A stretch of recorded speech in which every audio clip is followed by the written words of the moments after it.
let's begin the mock lecture. While we only have 40 minutes, we hope everyone here will get an idea of what studying at our school is like. The title of today's lecture is Thinking Like a Political Economist. I would like to invite Professor Jack Seddon from the School of Political Science and Economics, who is our English-based degree program director and specializes in international political economy. So hello everybody, and hello everybody in the other room. The first thing I want to say is thank you so much for giving up some of your time on a hot Saturday afternoon to come and listen about this subject, especially any parents here. I know that's an especially big commitment to listen to perhaps a completely new subject, but hopefully what I'm going to be able to do in this class is to give you an introduction to the subject that I study and that I'm passionate about. So maybe one thing to say about myself is that I was originally a lawyer. So I trained as a lawyer and worked as a lawyer, and I quit to become a political economist. So it obviously meant a great deal to me, and I gave up a lot of years of study to move from this one subject to another. So hopefully in this class I can give you some of the reasons why I think this is such a wonderful subject to study. Also, please don't hesitate to raise your hand, ask a question, and interrupt me if anything isn't clear, or if you have any particular question that you think would be important or that you'd like to know in the context of this conversation, or just come up after this lecture. Okay, let me see if I can work this technology. Okay, so the first thing to say is, okay, so what is this thing, political economy? How exactly? I'm going to see if I can try and see my slides. So, what is it, where did it come from, and kind of what are the origins of it? So as many of you may know, Adam Smith is often referred to as the father of economics. But I would like to say that actually he's the father of a different subject called political economy. And way back in 1776, Adam Smith asked a really fundamental question, which is, why do some nations become wealthy and prosper whilst others struggle? And the context of his asking this question was remarkable, because he asked this question before capitalism had really developed. He asked this question when capitalism was really just beginning to emerge as a system of economic and political organization. So the fact that he asked this question and raised this question at this point in time, and also made such fundamental insights into it, is a kind of remarkable fact. So there's lots of things that we can try to emulate about Adam Smith. One thing I don't think you should emulate is the fact that he only left his mother's house for 3 years in his entire life. The rest of the time, he just wrote books and lived in the kind of Scottish English borderlands, thinking about capitalism and its kind of workings. So there is a lot more to life than perhaps Adam Smith's life, but he was a kind of brilliant thinker and had a number of really important insights. In this context, the real question was, there was this thing called the modern nation states, and there was also this other thing called capitalism beginning to develop. And the actual context for this was a transformation in the economy of the areas that Adam Smith was living in that was a consequence of something called the 1707 Act of Union between England and Scotland. So my mum's Scottish, so I can say with some confidence, these are two countries that have not always got along very well. And yet they created this commercial and economic union, basically a contract. And it was the first free trade agreement, or we can think about it as one of the first free trade agreements between two separate states that formed a common political union and economic union between them. And it was fantastically successful. It was producing a huge amount of growth, and it contributed a great deal towards the transformations that led into the Industrial Revolution. And the question that Smith wanted to ask was, what was the basis of this system, and can it survive? In particular, he wanted to think about something called commercial society. Now, what was commercial society? Well, Adam Smith's understanding of the term is actually a good place to start. It was basically, he said, a system in which everybody, to some extent, became dependent upon the market for their own survival. So everybody in a commercial society was going to be one participant within the marketplace.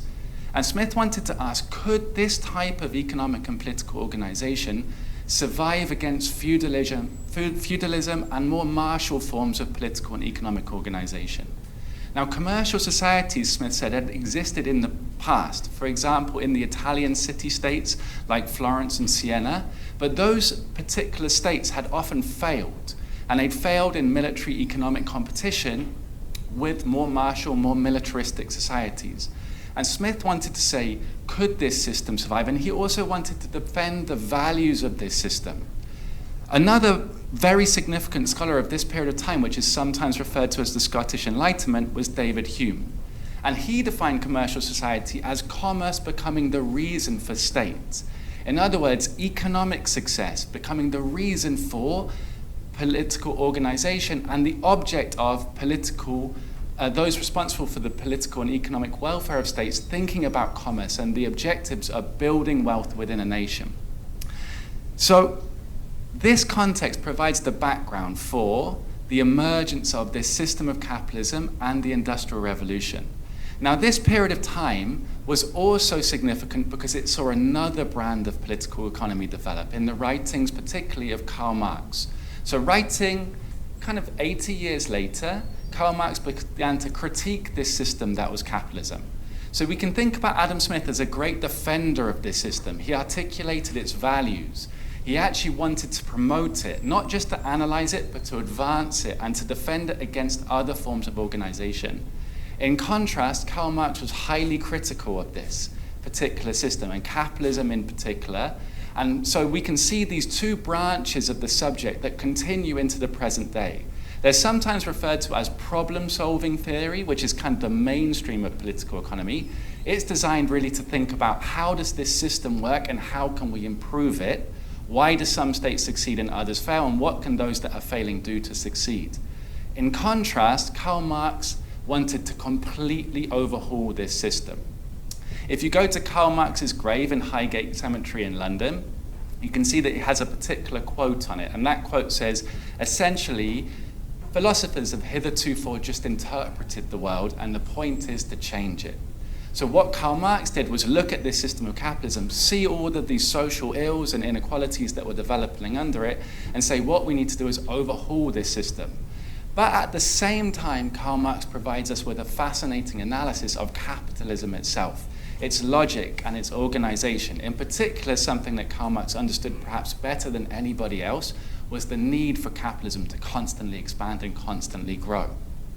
Okay. So from here, you can see in the writings of Marx and also in the writings of Smith some of the central concerns, the issues which political economists are especially worried about or think about. One is what best describes the relationship between states and markets, and what should that relationship represent? And Adam Smith was very famous for arguing that there should be a limited state that doesn't intervene too much in the operation of markets. Another thing that was of great concern to political economists, and still is today, is what do political institutions do? How do they help organize markets, and how do they affect the functioning of markets? And one thing that contemporary political economists are really interested in understanding is, so how do institutions look differently in different places, and what are the consequences of that? So how is European capitalism different from Asian capitalism? How is American capitalism different from European capitalism? One way that I like to think about that is American capitalism is a bit like a Ferrari. It goes really fast but crashes a lot. And European capitalism is a bit like a Volvo. It goes really slowly, it doesn't crash very much, and it's kind of safe. So you have these choices, and what are the best ways to organize the institutions that frame capitalist markets? Another issue that's really fundamental to the subject of political economy is the role of ideas and how ideas shape economic activity and economic practices. One way that we can see the importance of ideas is in a very important debate that happened in the interwar period over the causes and the consequences of the Great Depression. And that was between Friedrich Hayek and John Maynard Keynes. So these two individuals only met once, and that was when they did fire duty at the University of Cambridge over one night, and nobody knows what they said to each other. So it's kind of fascinating to wonder what they actually said when they actually met. Maybe they just slept on the roof, nobody knows. But in the context of the Great Depression, which was really the first global systemic crisis of capitalism, they had completely different diagnoses of what had gone wrong and how it needed to be fixed. For Keynes, the central argument that he wanted to make is that the state needed to protect capitalism from its own extremes. One famous phrase that Keynes gives us that kind of echoes this or captures this is that we're all dead in the end. In other words, it takes too long for markets to correct themselves, especially in depressive economic conditions, so states need to rescue capitalism. And if they don't rescue capitalism, it won't survive, and the entire system will fall victim to socialism or communism or an alternative system that Keynes wanted to avoid happening. Hayek, on the other hand, has a completely different diagnosis of what went wrong in the context of the Great Depression. He said the problem was primarily the responsibility of governments and states. In particular, they made credit too easy and too available, and that created bad loans, bad investments, and lots of poor economic decision-making that then needed to correct themselves and needed to be corrected. So for Hayek, the argument is that the state should avoid getting involved in capitalism. And more specifically, Hayek was making an argument that if the state does involve itself in the workings of capitalism and try to fix every problem, it will go wrong. And slowly there will be this creeping hand of the state that will come to control more and more aspects of social and economic life. And so that's where his book, The Road to Serfdom, comes from. It's this idea that the state, if it starts to try to fix everything, will become paternalistic and then become authoritarian. So this is another central concern of these two thinkers, and the importance of their ideas has been really significant in the last 100 years. So we can see in the immediate interwar period and post-Second World War period, Keynesian ideas were dominant in the organization of political economies in advanced industrialized countries. And then in the 1970s, Hayek's ideas got taken up, in particular by politicians like Reagan and Thatcher. Thatcher used to carry a copy of Hayek's writing, apparently, in her handbag. And when asked what she believed, she would hammer it on the table and said, "This is what we believe.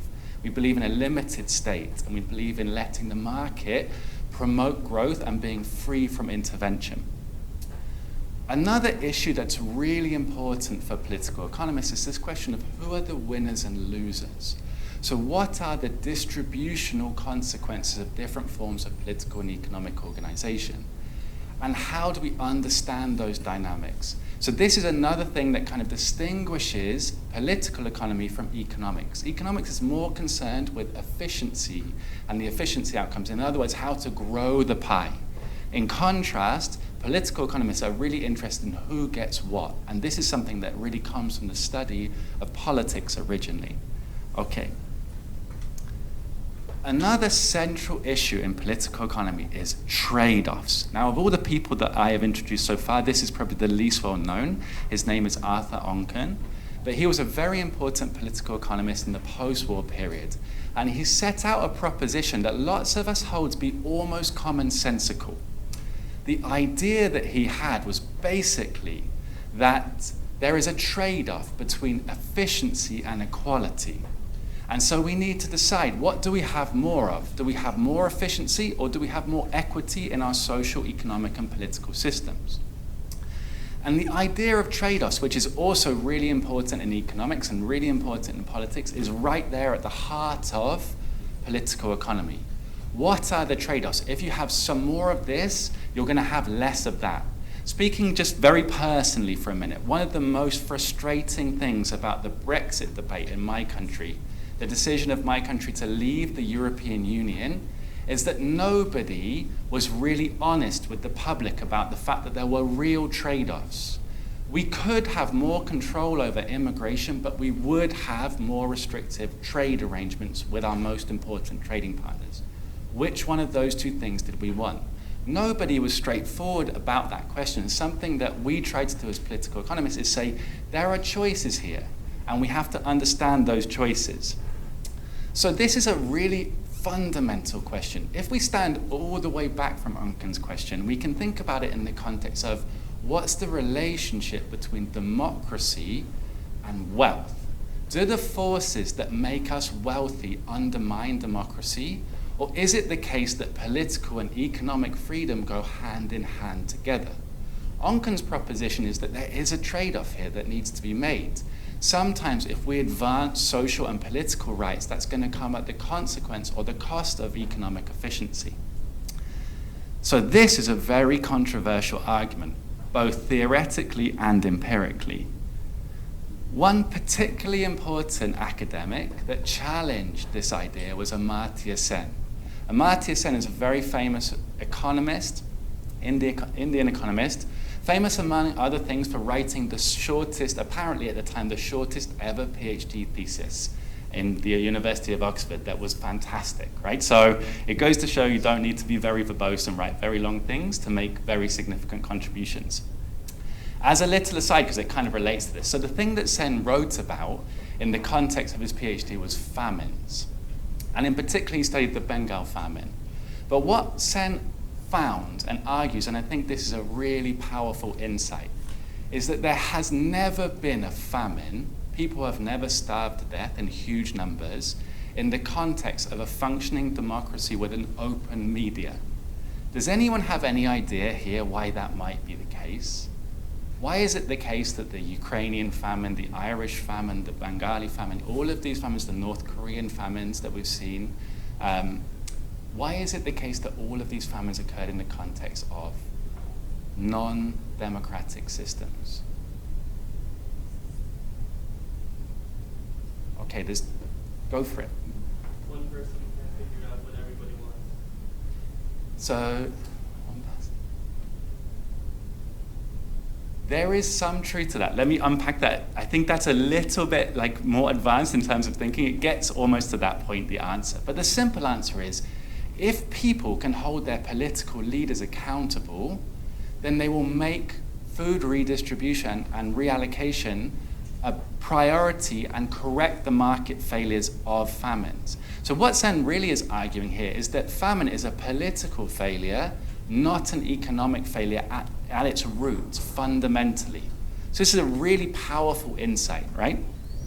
So from this, Sen goes on to build a more general argument that is basically that economic freedom and political freedom are complementary, and they help to produce each other, and advancing one also advances another. And he's interested in then thinking about development in a different way. Not just development in terms of increasing our wealth, our material wealth, but also increasing our social and our political rights. We can live in the context of a very wealthy society, but without rights, we do miss something that's important for human flourishing in Sen's belief and Sen's argument. So basically, political freedoms, in his view, help to promote economic freedoms. In particular, they help to promote economic security. Okay. So these kinds of questions are the kinds of questions that feed into lots of contemporary issues that are going to really matter for your generation and my generation. So they're going to really matter for all of us, right? Which is, political economists today are really concerned with the issues that are on the board, not just these issues, but including these issues.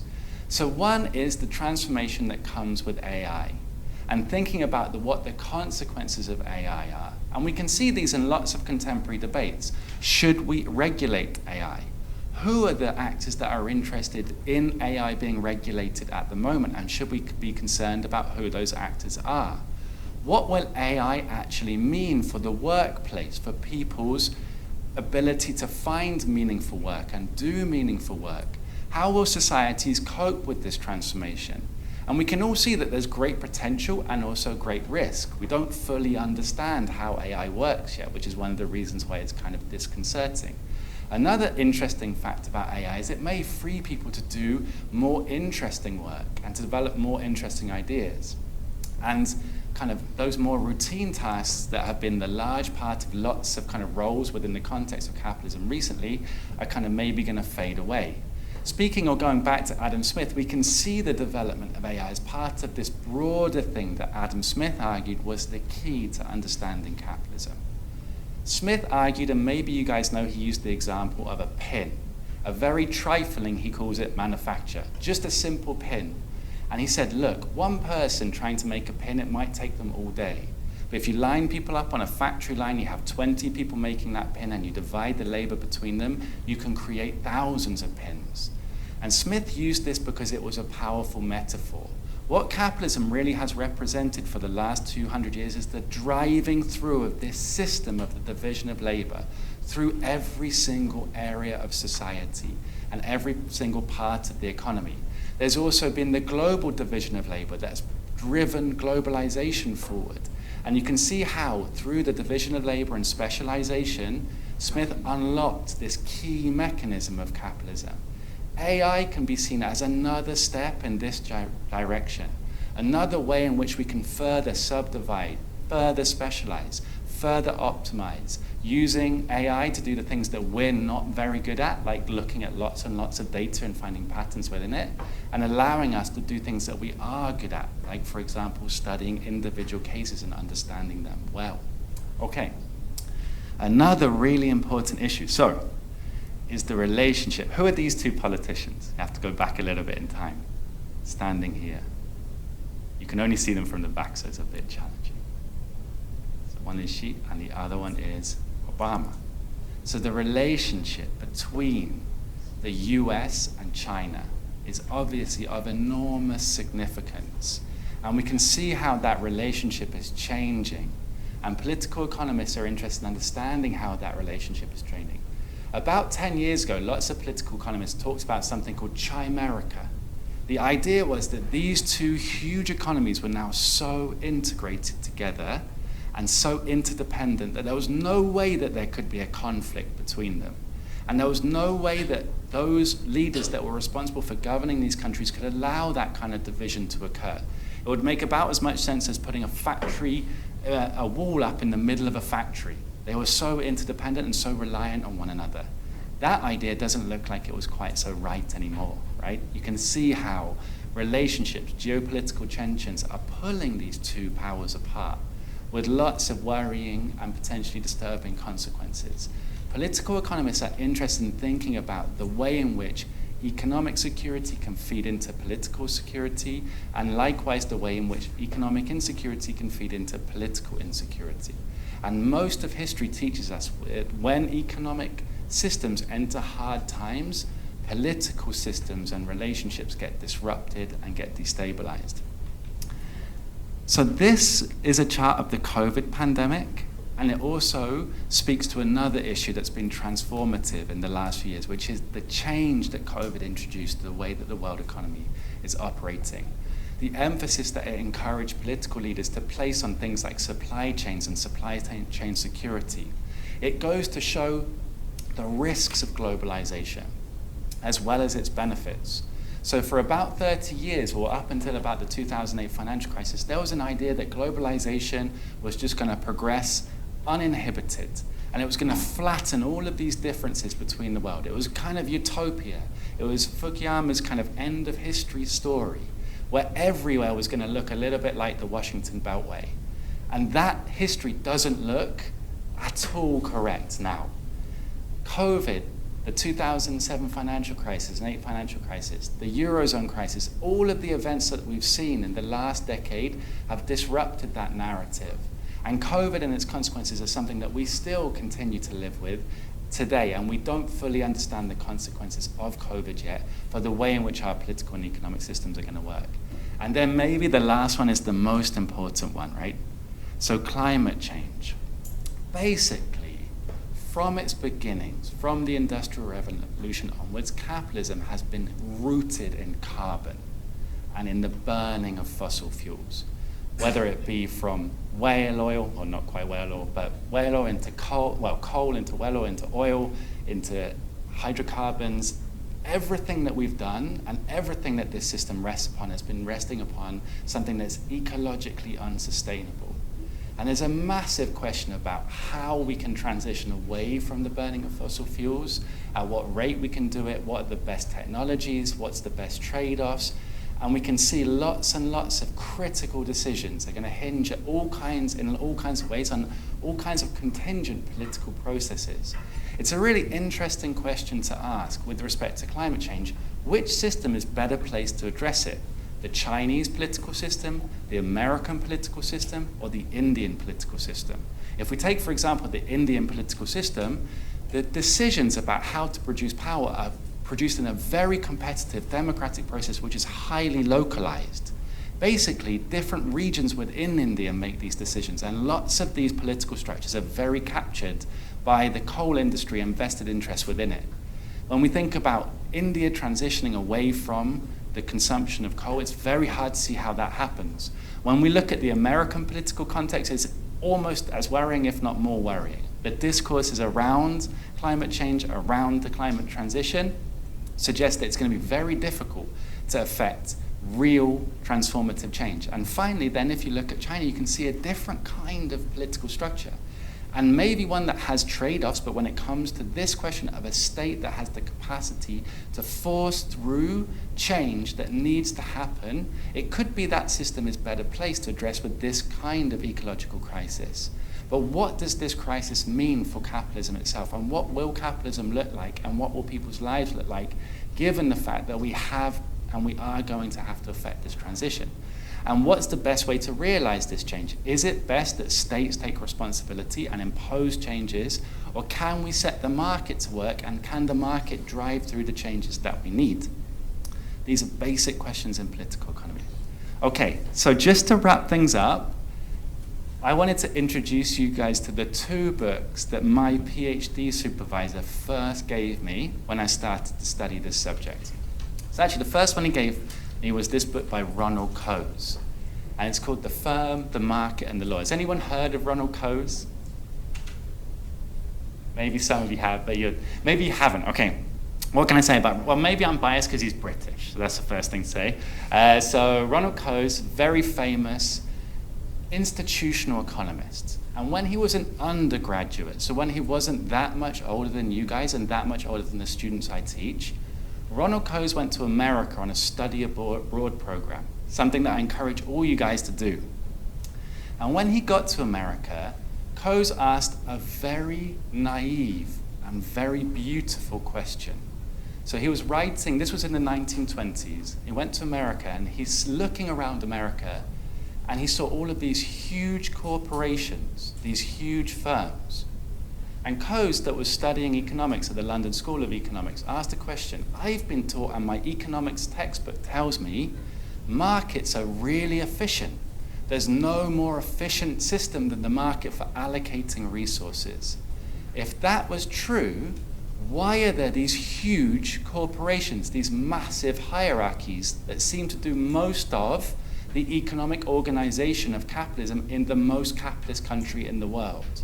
If you're an alien coming down and looking at the capitalist societies of the world at the time, you would have seen these huge corporations and thought, this doesn't look like a system organized around markets. Hardly anything is transacted through markets. Most of the relationships happen in firms.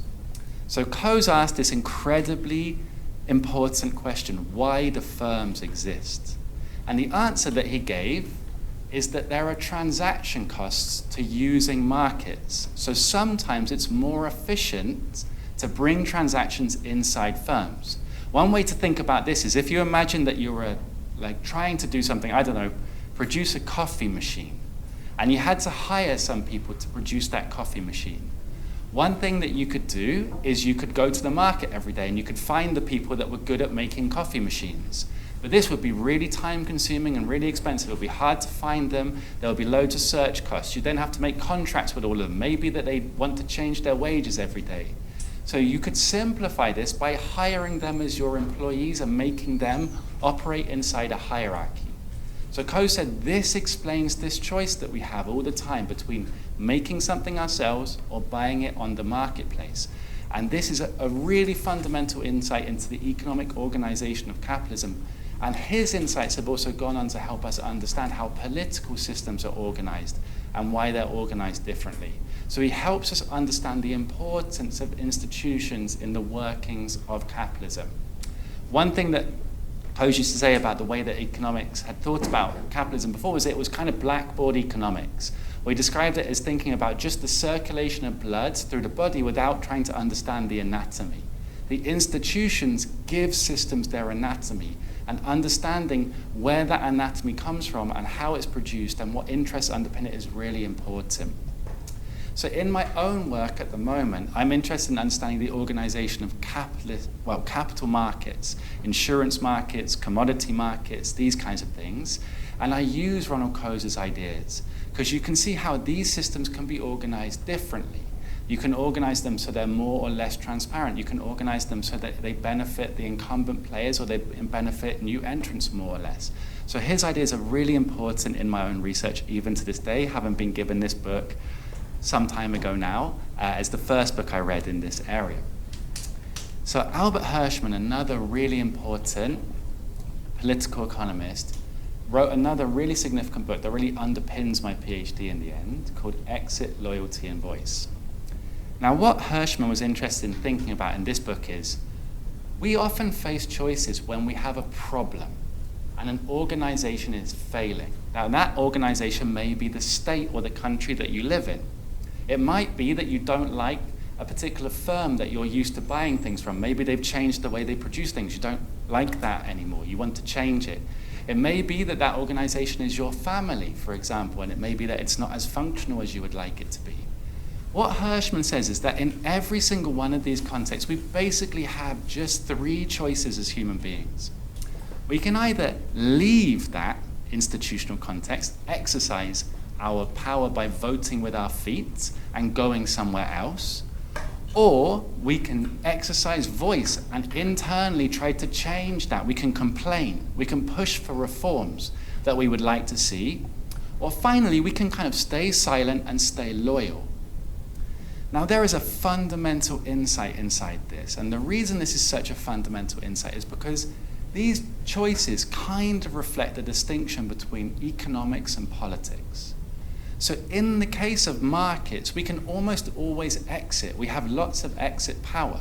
We can just go and buy stuff from another brand. We can go and get something from another marketplace. We can choose another supplier. So markets are very responsive to this thing called exit.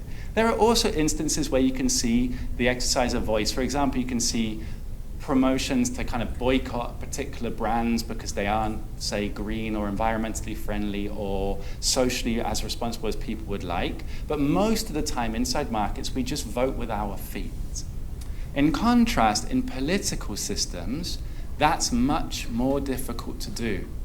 For the most part, we are born into particular countries and are citizens of those countries, not by choice, but just by virtue of where we were born. And then we have to live with that system.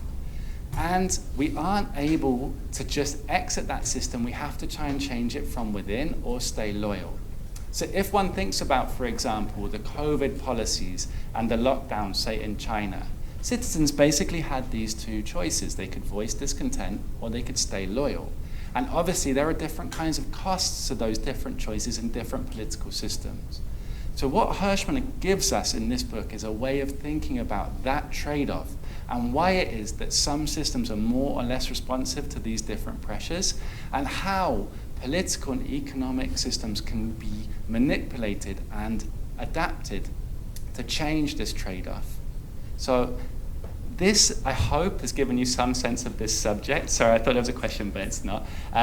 So yeah, hopefully this has given you a sense of these issues and what I study this subject for. Thank you so much for your attention. I really hope that some of you I'll see in class at some point in the future. And if you have any questions, don't hesitate to come and ask me. Thank you.